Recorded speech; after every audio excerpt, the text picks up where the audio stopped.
Bharatiya Janata party के नेतृत्व के अभिनंदन के साथ ही अब यहां से उस उत्सव की शुरुआत हुई और यहां से जब वो आगे बढ़ेंगे और श्यामा प्रसाद मुखर्जी की प्रतिमा पर वो माल्यार्पण करेंगे, उसके साथ ही उन जिम्मेदारियों की भी शुरुआत हो जाएगी। नाम सुनते ही अगर कोई शब्द को भी नम्र अनुरोध करता हूं कि वो नवनिर्वाचित राष्ट्रीय अध्यक्ष जी का पुष्पमाला पहनाकर हार्दिक अभिनंदन करें।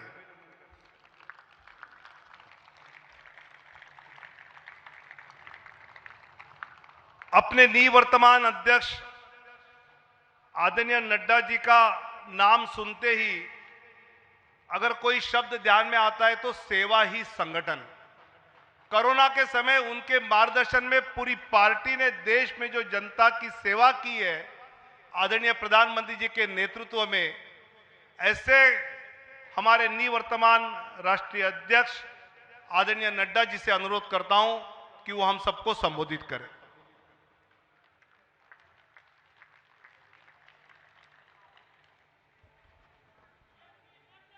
भारत के यशस्वी प्रधानमंत्री सम्माननीय श्री नरेंद्र मोदी जी, हम सबके बीच में उपस्थित मंच पर सभी पूर्व राष्ट्रीय अध्यक्ष आदरणीय राजनाथ सिंह जी, श्री अमित भाई शाह जी, नितिन गडकरी जी, हमारे चुनाव अधिकारी के लक्ष्मण जी, यहां उपस्थित संसदीय बोर्ड के सभी सदस्यगण, केंद्रीय मंत्रीगण, हमारे यहां पर उपस्थित सभी प्रदेशों से हमारे मुख्यमंत्री और उप मुख्यमंत्रीगण, प्रदेश अध्यक्षगण, प्रभारी, सहप्रभारी और देश भर के कोने कोने से आए हुए भारतीय जनता पार्टी के वरिष्ठ पदाधिकारी, कार्यकर्ता बंधु और मीडिया के माध्यम से जुड़े हुए हमारे करोड़ों कार्यकर्ता बंधु, यह आज बहुत ही ऐतिहासिक अवसर है जब भारतीय जनता पार्टी जैसी दुनिया की सबसे बड़ी पार्टी के राष्ट्रीय अध्यक्ष के रूप में हमारे नौजवान, ऊर्जावान, प्रतिभावान राष्ट्रीय अध्यक्ष श्री नितिन नवीन जी आज ये पदभार संभाल रहे हैं। मैं अपनी ओर से और करोड़ों कार्यकर्ताओं की ओर से उनको बहुत बहुत शुभकामनाएं देता हूं और इस विश्वास के साथ कि यह महान पार्टी, जिसे श्यामा प्रसाद मुखर्जी जी के नेतृत्व में भारतीय जनसंघ से वैचारिक पृष्ठभूमि में आगे बढ़ने का सौभाग्य मिला, दीनदयाल उपाध्याय जी का कठोर परिश्रम के माध्यम से पार्टी को देश भर में विकसित करने का सौभाग्य मिला और उसी को आगे बढ़ाते हुए अटल बिहारी वाजपेयी जी, अडवाणी जी, सुंदर सिंह भंडारी जी, कुशाभाऊ ठाकरे जी, ऐसे महान लोगों ने इस पार्टी को आगे बढ़ाने का काम किया है। ऐसी महान पार्टी के आप 12वें राष्ट्रीय अध्यक्ष के रूप में आपने जिम्मेवारी संभाली है। आपको बहुत बहुत बधाई और बहुत बहुत शुभकामनाएं। हम सब जानते हैं कि नितिन जी जो मूलतः कार्यकर्ता हैं, वैचारिक पृष्ठभूमि पर परिपक्व हैं और बहुत ही छोटी उम्र में 5 बार विधायक रह चुके हैं और वर्तमान में भी विधायक हैं। बिहार सरकार में कई बार मंत्री रहे हैं। हमारे राष्ट्रीय युवा मोर्चा के महासचिव के रूप में आपको सारे देश का भ्रमण करने का मौका मिला। आपने सारे देश को समझा। आप सिक्किम के भी प्रभारी रहे, आप छत्तीसगढ़ के भी प्रभारी रहे, जहां आपने सरकार को लाने में बहुत बड़ा योगदान किया। ऐसे हमारे नौजवान, ऊर्जावान और प्रतिभावान अध्यक्ष के रूप में आपने कार्यभार संभाला है। आपको बहुत बहुत बधाई, बहुत बहुत शुभकामनाएं। और इस विश्वास के साथ कि आप संगठनात्मक अनुभव के साथ साथ प्रशासनिक अनुभव भी रखते हैं, आप इस पार्टी को बहुत तीव्र गति से आदरणीय प्रधानमंत्री मोदी जी के नेतृत्व में इसको आगे ले जाएंगे। इस विश्वास के साथ आपको बहुत बहुत शुभकामनाएं। मैं आज के दिन हमारे आदरणीय प्रधानमंत्री जी को, हमारे संसदीय बोर्ड के सभी सदस्यों को, हमारे करोड़ों कार्यकर्ताओं को, सभी प्रदेश अध्यक्षों को मैं अपनी ओर से बहुत बहुत धन्यवाद देता हूं।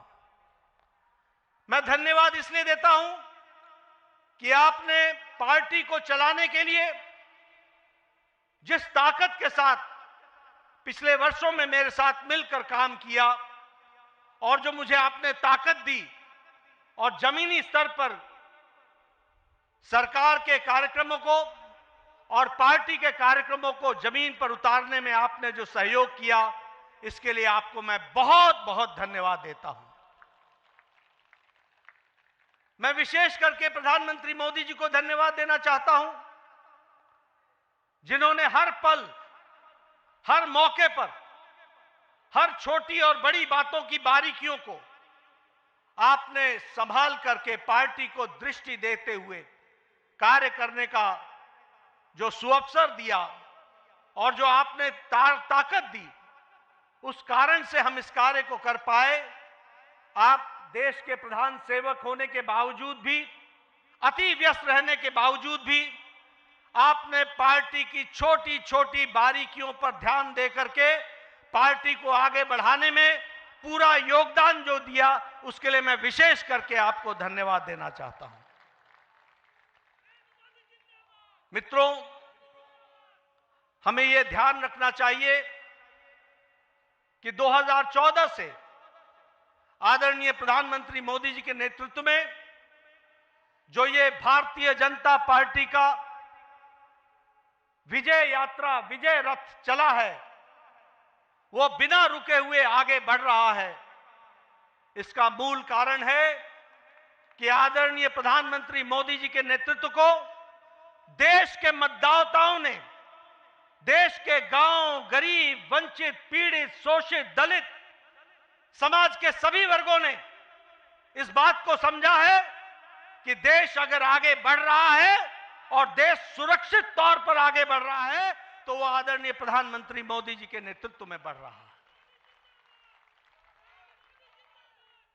हमने देखा कि जब 2024 के लोकसभा चुनाव में जो हमारी आशा थी, उस आशा तक नतीजे नहीं आए।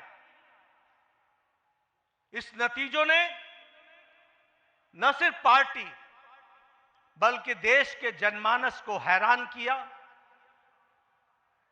एक देश के मतदाताओं के मन में कसक पैदा हुई, देश के मतदाताओं के मन में एक टीस पैदा हुई, और आपने देखा होगा कि देश के मतदाताओं ने ठान लिया कि अब कोई भी चुनाव आएगा तो मोदी जी को भरपूर आशीर्वाद देंगे और देश में पार्टी को आगे बढ़ाने में काम करेंगे।